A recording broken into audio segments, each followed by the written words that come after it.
गच्छरू बाहरिला धुआं। नमस्कार दर्शक बंधु, कथाटी अविश्वास लगुले सत्य। तेबे केउठी ए घटनाटी घटी आपण मानकु मु वीडियो रे ए विषय रे देखैबी।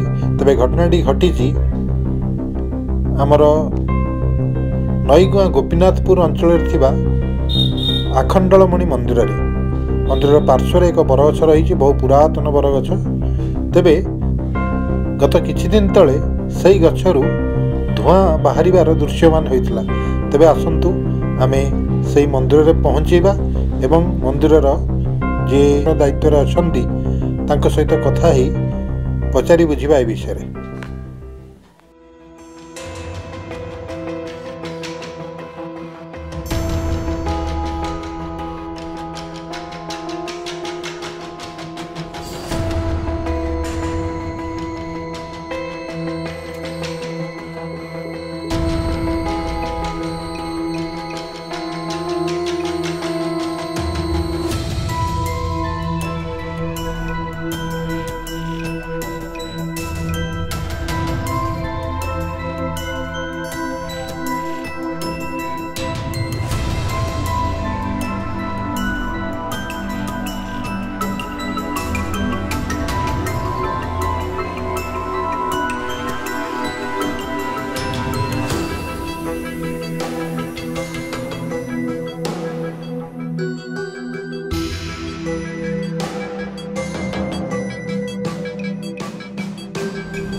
नमस्कार। नमस्कार, जय जगन्नाथ। अच्युत शरण, अच्युत शरण, अच्युत शरण। बर्तमान आमे जो हमरो रही गोपीनाथपुर नईगुआ ये जो आखंडलमणि जो मंदिर रही, आपण ये जो पीठ विषय पीठर महात्म्य विषय आम दर्शक बंधु मान ये पीठ तो बहुत दिन शह शह वर्षर जे कि जंगल अवस्था पशिला। खाली हजार हजार साप, लक्ष लक्ष साप अवस्था खाली पूजा करी जाउथले, साप डरिकी आसु नथिले। अरे एते महात्म्य थिला केही जानि परलो। खाली साप डरे केही आसु नाथि। खाली 200-250 वर्ष बेसी हबो। ए गछटा भी 250 वर्ष ऊपर हबो। हमर आखंडलमणि ये पूजा पाउथले। ता भीतर गोटे शिवलिंग अच्छी, माटी गंभीरा अच्छी। माटी गंभीरा भितर शिवलिंग अच्छे। जेहेतु गछ था, गछ मझे गछ आपट कर चारिकर माने कि 20-30 फुट कभर करदेला, जे कि ता माटी तले रहीगले हिसाब से मूल खाली साप साप अच्छी। वीडियो अच्छी, देखदेवी वीडियो बरंग देखदेवी। ये जगार वीडियो रखी सब ये जगह साप अच्छे, एत मात्रा साप। ये जगार जोड़ा दिने बसी खरा बेले 8-10 वर्ष 10 वर्ष तले बसी साप ये पाख छाड़ी गलानी। आम बसी जंगल है गोटे पिंडी था बाबा आखंड पुराणा मंडप भांगी भूंगी जाइए जराजीर्ण अवस्था से बस डर लगता बस साप आसिक गलानी जमा पाखर। ପାଖରୁ ଗଲାନି। ମୁଁ କଣ କରିବି, ମୁଁ କହିଲି ସାପଟା ଯାଉନି କଣ, ତଥାପି ମୁଁ ଏକରୁ ପଳେଇଲି। ଏକରୁ ପଳେଇଲା ବେଳେ ମୋ 2-4 ହାତ ଦୂରରେ ସେଠି ଖାଲି ଶୋଇଲା, ଖାଲି ଏକର ହଲା ହଲା କୁଆଡେ ଗଲାନି। ତାପରେ ମୁଁ କିଛି କଲିନି, ସେଇଠି ବସି ପ୍ରଭୁ ମୁଣ୍ଡିଆ ମାରିଲି। ମୁଁ କହିଲି ପ୍ରଭୁ କଣ ମୋର ଦେଶ ଦୋଷ ଅଛି ବୋଧେ। କିଛି ଦିନ ଗଲା ପରେ ପ୍ରଭୁ କାହିଁ ମୁଣ୍ଡ ପୁରେଇଲେ, କହିଲେ ଏଠି ଗୋଟେ ମନ୍ଦିର ତିଆରି କରିବା। ଆମେ ଯୋଉ ପିଲାମାନେ ସାଙ୍ଗସାଥି ଗାଁ ବସିଥିଲୁ ଯେ କି ନା ବଣ ଜଙ୍ଗଲ ଏଠି ବାବା ସାପ ଏତେ କେମିତି କଣ କରିବା।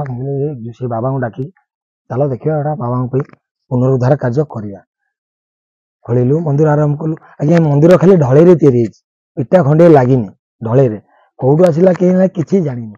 ଆଜ୍ଞା ଗତ କିଛି ଦିନ ତଳେ ଗୋଟେ ଭିଡ଼ିଓ, ଗୋଟେ ୟୁଟ୍ୟୁବ ଚ୍ୟାନେଲରେ ଗୋଟେ ଭିଡ଼ିଓ ଭାଇରାଲ ହେଇଥିଲା। ଆମେ ମଧ୍ୟ ଦେଖିଛୁ ଯେ ଏଇ ସ୍ଥାନରେ ଏଇ ବରଗଛରୁ ବର୍ତ୍ତମାନ ମୁଁ ଦର୍ଶକ ବନ୍ଧୁମାନଙ୍କୁ ଦେଖେଇ ଦେବାକୁ ଚାହେଁ। ଦେଖନ୍ତୁ ଏଇ ଯୋଉ ଜାଗା ରହିଛି, ଏଇ ଜାଗାରୁ ଧୂଆଁ ବାହାରୁଥିଲା, ଆଉ ତାର ପ୍ରତ୍ୟକ୍ଷ ଭିଡ଼ିଓ ମଧ୍ୟ ଆମେ ଦେଖିଛୁ। ଏବଂ ତେଣୁ ନିଶ୍ଚିତ ଭାବରେ ଏହା ଏକ ଅଲୌକିକ କଥା ଏବଂ ଏ ଜାଗା ମଧ୍ୟ ଏକ ଅଲୌକିକ ଜାଗା। ତେଣୁ ଆମର ଯେଉଁ ଭାଇ ମହାଶୟ ଯେଉଁ ରହିଛନ୍ତି, ଆମେ ତାଙ୍କୁ ପଚାରିବୁ ଯେ କ'ଣ ଆକ୍ଚୁଆଲି ସେ ଘଟଣା ସବୁ କ'ଣ ହେଇଥିଲା କୁହନ୍ତୁ। ଆମ କାର୍ତ୍ତିକ ମାସ ପୂର୍ବରୁ 15 ଦିନ ପୂର୍ବରୁ ଆମେ ଏଠି ବସଛୁ, ନନା ଆମେ ବସଛୁ, ସେବା କରୁଛୁ। ଗଛ ମୂଳ ସବୁ ସାପ ଫାପ ରହନ୍ତି, ଠାକୁର ସାପ ଲୋକ ଆସୁଛନ୍ତି, କାରବାର ହଉଛନ୍ତି। ସେଇଭଳିଆ ଏଠି ସଫାସଫି କରିକି ଆମେ ଏଠି ବସଛୁ। ବସିଲା ବେଳେ ଏଇଠି ବସଛୁ, ଏଇ ମଧ୍ୟ ଭାଗରେ ଗଛର 10-12 ଫୁଟ ଉପରେ ବସଛୁ। 2ଟା ଧୂପକାଠି ବାର ଧୂଆଁ ବାହାରୁଛି। ଆମେ ଏଇ ତଳେ ବସୁ। ଏ ଯୋଉ ବଣ ଜଙ୍ଗଲ ଉପରେ ହେଇଛି, ହୁଙ୍କା ଗାତ ହେଇଛି ଉପରେ, କଞ୍ଚା ଗଛରୁ ଧୂଆଁ ବାହାରୁଛି, ଧୂପକାଠି ଭଳିଆ ହେଲା। ତଥାପି କାହାକୁ କହିଲୁନୁ, କାଳେ କ'ଣ ହେଇଥାଉ ଧୂପକାଠି ଫୁଆଠି, ଆମେ କହିଲୁନୁ। ସେନ ରହିଲୁ, ସେନ ଦିନମାନ ଦେଖିଲୁ, ତାର ଦିନ ବି ଦେଖିଲୁ, ଦେଖିଲା ପରେ ବି ସେଇ ଧୂଆଁ ବାହାରୁଛି। ଆମେ ସିଢି ଲଗେଇ ଚଢିଲା ପରେ ଗୋଟେ ଡାଉଟ, କିଛି ପାଇଲୁନୁ। ଖାଲି ପାଇଲୁ କ'ଣ, ସେଠି ହୁଙ୍କା ଗଛ ହୁଙ୍କା ମାଡ଼ିଛି, ସେ ହୁଙ୍କାରେ ଖାଲି ଗାତ ଦେଖାଯାଉଛି। ସେ ଗାତ ଭିତରୁ ଯେମିତି ଗୋଟେ ସୁର୍ସୁ ରକେଟ ଭଳିଆ ଧୂଆଁ ବାହାରୁଛି। ତାପରେ ଆମେ ଡର ଲାଗିଲା, କାଳେ ନିଆଁ ଲାଗି ଯାଇଥିବ ମନ୍ଦିର କଥା। ତଥାପି ଆମେ ପାଣି ଆଣି ପୁରେଇଲୁ, ଇଏରେ ବାଲ୍ଟିରେ ଆଣି ଢାଳିଲୁ ଆଗେ ଗଛ ଚଢି। ତଥାପି ସେଇ ଧୂଆଁ, ତା ଭିତରେ ସେଇ ଧୂଆଁ। ତଥାପି ଡାଉଟ ଲାଗିଲା, ପୁଣି ମଟର ଲଗେଇବି ପାଣି ପୁରେଇଲୁ, ପୁଣି ଦେଖିଲା ସେଇ ଧୂଆଁ। ତାପରେ ଆମେ ଅନ୍ୟମାନଙ୍କୁ ସବୁ କହିଲୁ ଯେ ଏଇଭଳିଆ କଥା। ସେମାନେ ଅନ୍ୟମାନେ ଆସିଲେ, ପୂଜା ଅର୍ଚ୍ଚନା କଲେ, କୀର୍ତ୍ତନ ଟିକେ କଲୁ, ବାବାଙ୍କ ଟିକେ ମେଳା କଲୁ। ଚ୍ୟାନେଲ ବାଲା ସେ ଦେଖିଲେ, ସେ ନିଜେ ବି ଦେଖି ଚଢିକି ଦେଖିଲେ, ନାଇଁ ଧୂଆଁ ବାହାରୁଛି। କାର୍ତ୍ତିକ ମାସ 15 ଦିନ ପୂର୍ବରୁ, କାର୍ତ୍ତିକ ମାସ 15 ଦିନ ଏଇ ହବ 8 ଦିନ ହେଲା କମି ଯାଇଛି ଧୂଆଁଟା। ଖାଲି ରାତି 7ଟା-8ଟାରୁ ଦେଖାଯାଉଛି। ଆଉ ଦିନରୁ ବାହାରୁଥିଲା ଯୋଉ 2ଟା ପରେ, ରାତି 11ଟା, ଏଇ ଯେ ରାତି 8ଟା ପରେ ବାହାରୁଛି। ରାତି 8ଟା ପରେ ବାହାରୁଛି ସେ ଧୂଆଁଟା। ପ୍ରଭୁଙ୍କ ଇଚ୍ଛା, ସେ ସବୁ ଲୀଳାମୟ ଜିନିଷ, ପ୍ରଭୁଙ୍କ ଇଚ୍ଛା, ତାର କୃପାରୁ ସବୁ ଆଲୌକିକ ହଉଛି। ସବୁ ଯାହା ଏଠି ହଉଛି ସବୁ ଆଲୌକିକ ଜିନିଷ, ଏଠି କେହି କିଛି କରୁନି, ସବୁ ଆଲୌକିକ। ଯିଏ ଯାହା ମାଗୁଛି ତାହା ସବୁ ପୂରଣ ହଉଛି। ସେ ଖାଲି ଗୁଆଟିଏ ବସେଇ ଦେଇ ଯାଉଛି, ବଟ ବୃକ୍ଷ ମୂଳେ ଖାଲି ଯାଚି ଦେଇ ଯାଉଛି, ସିଏ ଆସି ତା ମନୁଷ୍ୟ ପାରଣ ହେଇ ସବୁ ଯାଉଛି। ଏସବୁ ସେଇ ସବୁ ଦଉଛନ୍ତି, ସେ ତାରି ହଉଛି, ଦାଦା ଦଉଛନ୍ତି, ହଉଛି। ଆମେ କିଛି ନୁହଁ, ସିଏ ଆଲୌକିକ ଦେଖଉଛନ୍ତି, ସେ ଆଲୋକ ଦୁନିଆକୁ ଦେଖଉଛନ୍ତି, ଆମକୁ ଦେଖଉଛନ୍ତି, ସଂସାର ଦେଖଉଛନ୍ତି। ବାସ୍ତବିକ ଆମେ ଉପଲବ୍ଧି କରିବା କଥା ଆମେ କରୁଛେ, ଯାହାକୁ ଦୁନିଆକୁ ଦେଖେଇବା କଥା ଦେଖଉଛେ। ଯିଏ ଉପଲବ୍ଧି କରିପାରିବ କରିବ, ଭଲ କଥା, ନହେଲେ ନାହିଁ। ସେଥିରେ ଆମେ ଆଉ କିଛି କହିପାରିବା। କିନ୍ତୁ ଉଦ୍ଦେଶ୍ୟ ଏତିକି, ମୋ ପ୍ରଭୁ ସନାତନ ଧର୍ମ ପାଇଁ ସବୁ କିଛି ସମ୍ଭବ। ଦୁନିଆରେ ଏମିତି କିଛି ନାହିଁ ସନାତନ ଧର୍ମ ଅସମ୍ଭବ, ସବୁ ସନାତନ ଧର୍ମ ସବୁ ସମ୍ଭବ, କିଛି ଅସମ୍ଭବ ନୁହଁ। ମୋ ପ୍ରଭୁଙ୍କୁ ଡାକିକି ଦେଖ, ସବୁ ସମ୍ଭବ ହେଇଯିବ। ଏତିକି ମୋ ପ୍ରଭୁ ବାବା ଖଣ୍ଡମଣି ପ୍ରାର୍ଥନା କରୁଛି। ଜଗତର କଲ୍ୟାଣ ହଉ, ଓଡ଼ିଶାବାସୀର କଲ୍ୟାଣ ହଉ, ଅଚ୍ୟୁତାନନ୍ଦ କଲ୍ୟାଣ କରନ୍ତୁ, ଜଗନ୍ନାଥ କଲ୍ୟାଣ କରନ୍ତୁ। ଜୟ ଜଗନ୍ନାଥ, ଜୟ ଜଗନ୍ନାଥ, ଜୟ ଅଚ୍ୟୁତ ଶରଣ।